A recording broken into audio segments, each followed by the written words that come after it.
I've been in Australia 30 years.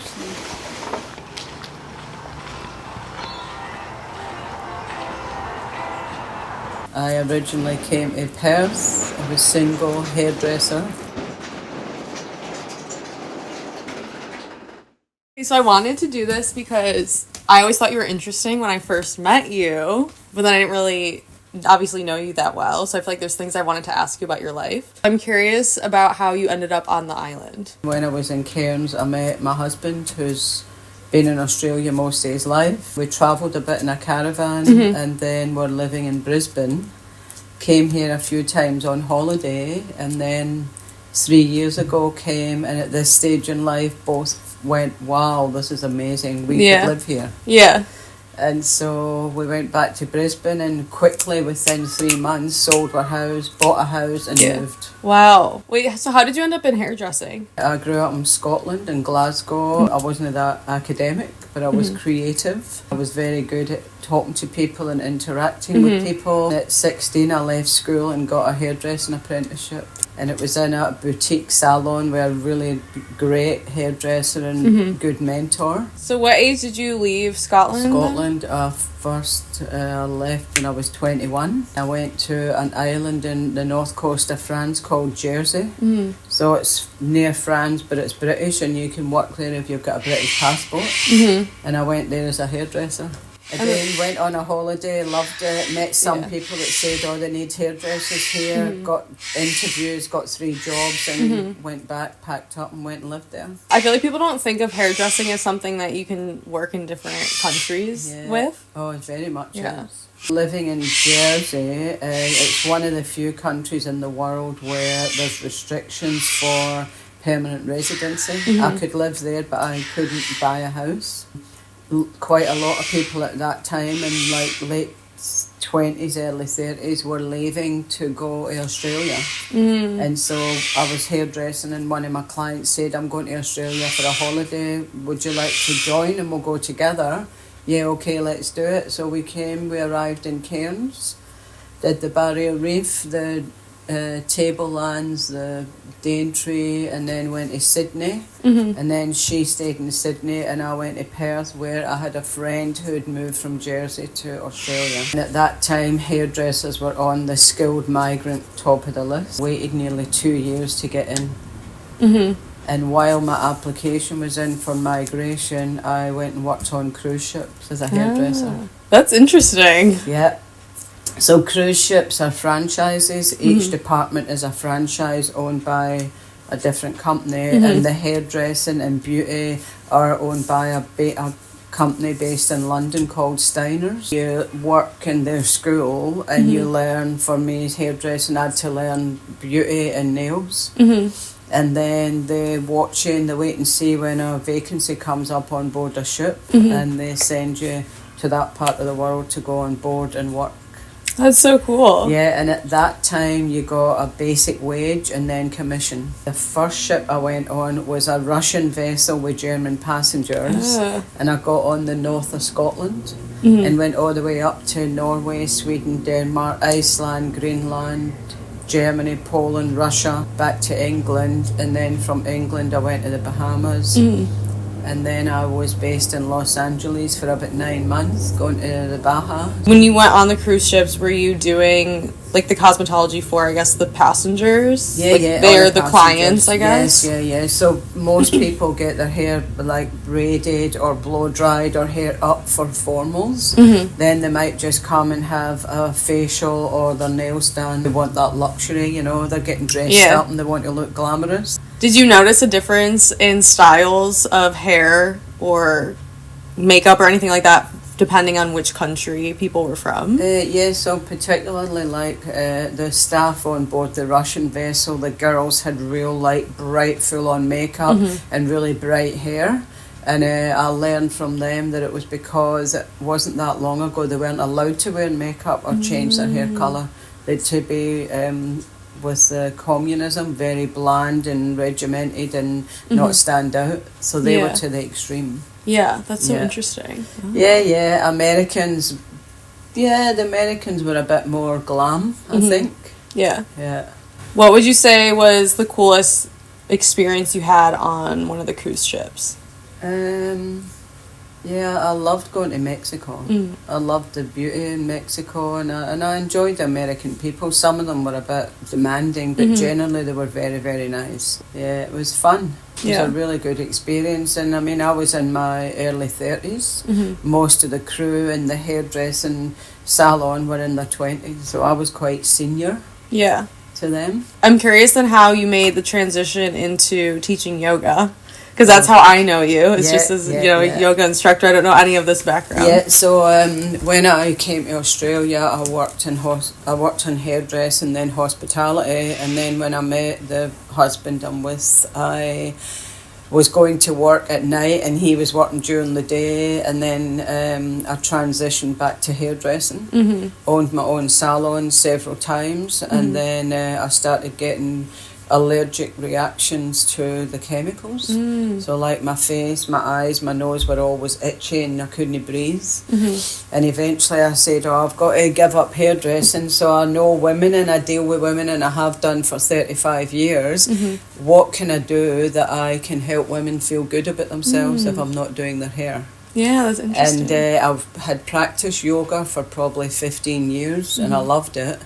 And then I decided, maybe I'll go and be a yoga teacher. Some friends said, you should go to this yoga school. It's in the Sunshine Coast in Queensland, and these people are amazing. Go there. They do a one-day retreat and see what you think. Yeah. And by the third time I went there, I just sat and these are the people. This is where I want to do my training. Yeah. And they were American. They were part of ashrams, which is Yogananda. Paramahansa Yogananda is a guru from the 1920s, so it was quite traditional. It was very, very strict. And I did 1 year of training. It was every Thursday for a year. I did the year study and practiced, and then I graduated on Sunday night and started teaching on Monday morning. And how long ago was that then? That was 10 years ago. Okay. The house that we lived in at the time, I could utilise downstairs and make a studio.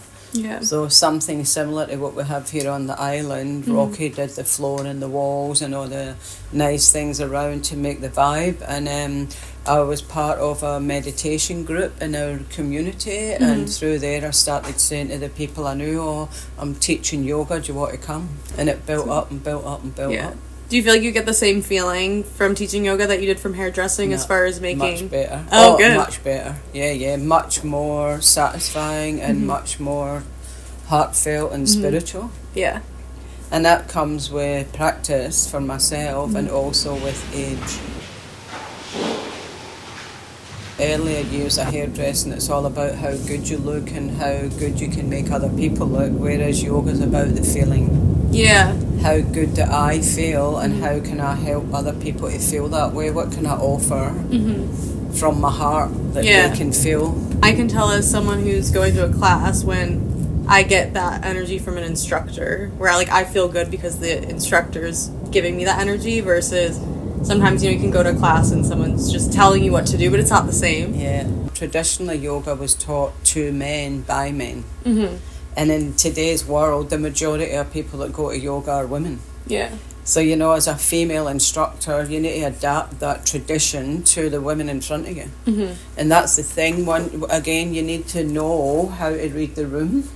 Yeah. For example, there could be 4 young girls and then 3 middle-aged women. And you've got to have the consciousness and awareness that these ladies in their 60s may not have the physical ability as the 30-year-old. And that comes with time. Yeah. Being brought up in Scotland, it was very much about the image. You had to have an image for the outside world. And I tortured myself for years trying to be something that I really wasn't authentically, so I could be liked. And then when you've done teacher training, it teaches you to get in tune with yourself. And from that aspect, it's much more contentment. Yeah. As a human, we've still got these dualities, do people like me? And especially the transitioning coming to this island. Yeah. coming here and leaving a community that I was part of for 12 years, where I was known and I was respected and I felt like I was valued. And then I came here and I didn't know anybody. And I was desperate for people to know who I am. Yeah. But I wasn't teaching yoga, I was cleaning. Because I didn't really want to work, because I wanted to teach yoga, but there was no opportunity. I have so many questions on a lot that you just said, actually. Okay, I want to go back a little bit. Then I want to get into living on the island, because obviously it's new for me living on the island. So I like to ask people about the difference in where they grew up versus Australia. So I was wondering if you could be a little more detailed with that, with what were those expectations from society, or maybe just where you grew up and how that's different here. Yeah, so in Scotland, particularly Glasgow, it's harsh weather. It rains a lot, it's grey, it's miserable. People are generally, they're jolly, but they're generally a bit negative. That has an effect on your psyche and on your approach to life. Yeah. In my family, it was very much get out there and be the best you can be. You know, don't come back here unless you've got 10 out of 10. And so I was brought up quite hard. If I didn't make the mark, I was shunned and criticised and belittled. So I had a lot of self-esteem issues growing up. You know, I started reading Wayne Dyer and Louise Hay and getting into psychotherapy to try and understand all of that. I don't know what it's like living in Scotland. I haven't been back there for 25 years. But it is very much an image-orientated society. Okay. Where do you live? What car do you drive? What house do you live in? Oh, what clothes are you wearing? Oh, look. So the difference living here, to me, people don't really care what they look like. In the north, in North Queensland, it's like you walk out, daggy, you know, shorts, a t-shirt, messy hair, no lipstick. Lipstick was a big addiction to me. I had to have my lipstick to look good. Yeah. You know. Living in cairns, it's hot, it's sweaty, so you hardly wear any clothes. Yeah. And you didn't know who people were. I didn't need to know. It was eventually that wore away.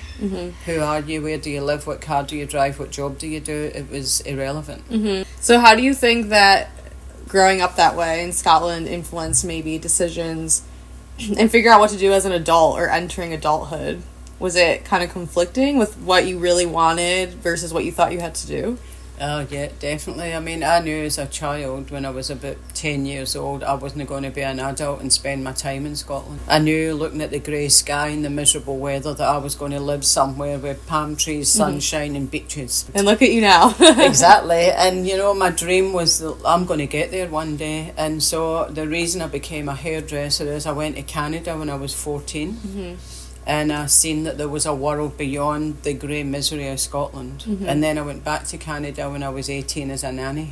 And that was an opportunity to cut away from that mentality and that life. And I just knew that I had the ability. So being brought up pretty strict and with high standards, I knew that if I worked hard I would achieve. So I became a high achiever. I chose not to get married till I was 45. Yeah. I chose not to have children because I didn't want the responsibility of a child, and I liked my freedom and I liked to be able to do what I wanted to do. Yeah. Something I noticed when I came to this island specifically was seeing women older than me not having children. When you and your friends after yoga would be at Tiny Palm hanging out talking, I'm like, this looks like what I want to be doing in 30 years, you know? I feel like it's refreshing for me to see people who have chosen not to have children or like you're saying, get married later, because I see that having marriage or relationship isn't a priority for me.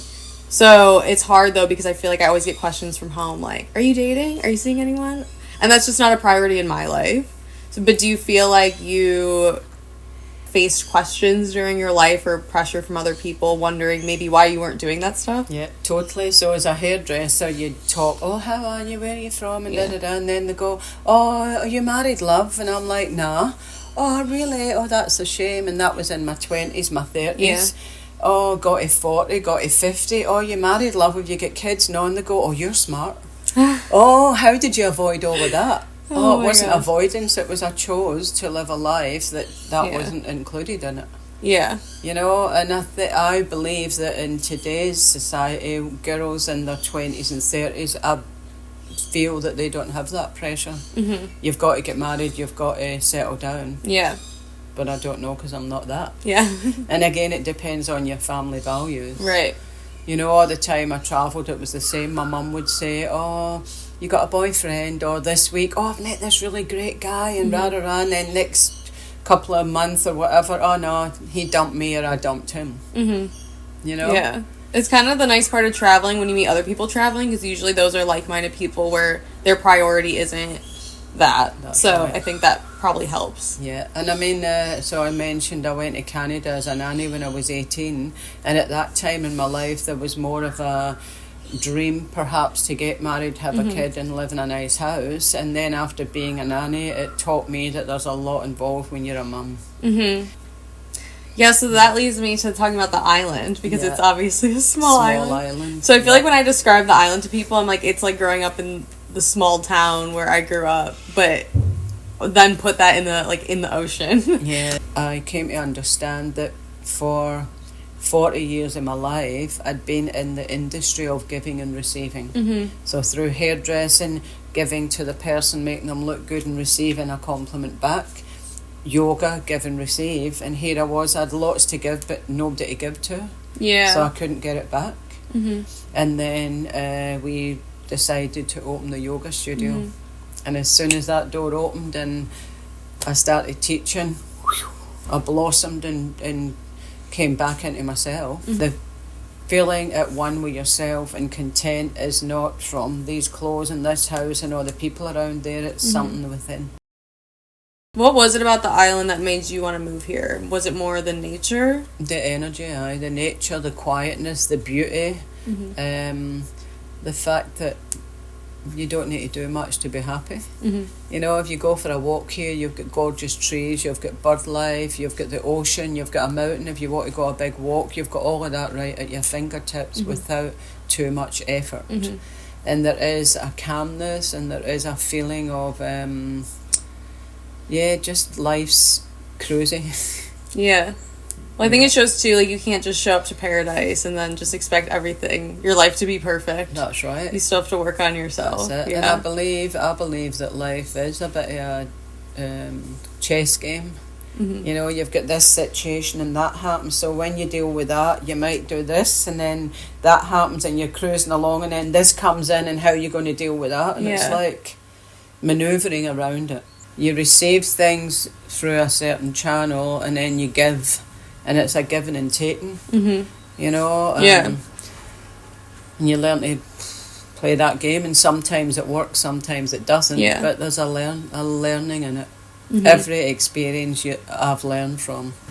It's no right or wrong. Well, at the time you might think, I wish I didn't do that, but I did. Yeah. So here I am now. What am I going to do? Am I going to sit in that and be unhappy, or am I going to step out of it and look forward to something beyond this that I don't want anymore? Yeah. Recently I've been feeling like, okay, I've found ways to reach like happiness, but then things always change. So it can be stressful to know that you can reach this place of like content, but then I feel like because we're human, that's never gonna last. That's right. So I feel like what you're saying about how it's like a chase game is so accurate, and then you have to keep adjusting to, well, you're changing, and then is your environment still making you happy? Yeah. That's right. And no place will ever stay the same. I feel like the island has a really strong energy. Very Like, much. and it's so interesting coming here. I'm like, it's hard to grasp like what it really is. Is it just like the history of the island, the people on it, just the nature? But I do feel like everything here feels a lot more intense. And it was weird because at first I was like enjoying it here, and then it just switched and I was like really down. But then I feel like it brought up all this emotion, and I feel like and I was like, oh my gosh, is the island rejecting me? Because I know people kind of say that. Now that I'm sitting here from where I was, I believe it's a good thing because it helps us look at that. Yeah. Instead You of know? avoiding it. And instead of avoiding it, because if you tuck it in and it hides in your physical being, well, you get sick. You can go for a big long drive somewhere and that might change your perspective. Mm-hmm. But definitely here, I think there's less distractions. Yeah. Which then it makes it intense because there's no getting away from it. Mm-hmm. Yeah, it's fascinating. I think it's, for me now sitting here, it's wonderful. And I couldn't imagine at this stage in my life going back to live in a suburb in a city. There's freedom and there's safety. We don't need to worry too much. There's no much as any breaking and entering. There's no attacking. There's no fear, particularly for women, to walk around here. And I witness there's a lot of young females come and work here, and I believe that it's for that aspect. Each time I've moved, I've had like that downtime and that time where you go, I don't know if I've done the right thing. Yeah. Should I be here or not? And again, realising that probably some of the stuff that was programmed into me through schooling and my parents wasn't really who I am. Yeah. I learned a lot about you. That's why I love doing these and not planning it before, because you just don't. You never know what you're going to learn about somebody, you know?